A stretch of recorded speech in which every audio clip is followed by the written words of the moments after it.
dziko lapansi lafikapo, anthu azipangira okhamakina, kusiyanitsa zinthu kukuvuta, pakati pa zabodza ndi zenizini. Ndimdalisomanja mwa Yesu, ditembelelo mzanja la Satana, usamalile bwino amene uchitira,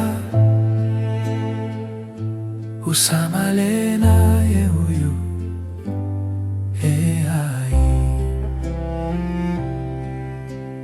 tekinoloji lero yatsogola, anthu akupanga zinthu zodabwitsa, nyimbo ndi zithunzi zili paliponse,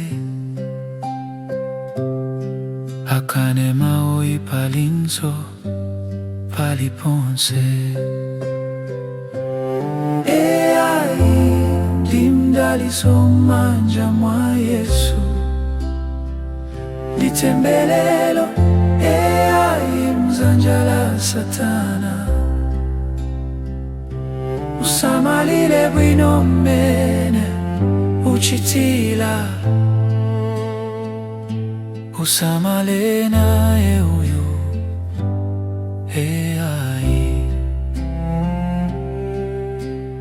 abale ndi anzanga kazichenjelani, chitani nazo izi mwanzelu, zinthu zoyipa zimadza mosangalatsa, musamalile machitidwe anu.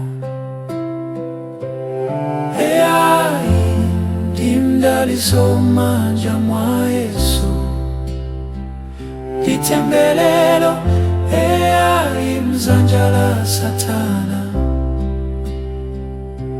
usamalile bwino amene uchitira, usamale naye uyu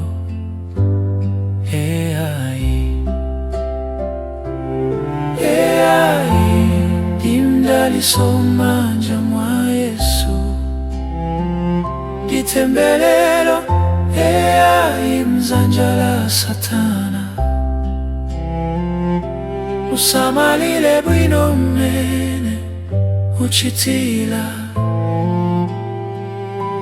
usamale naye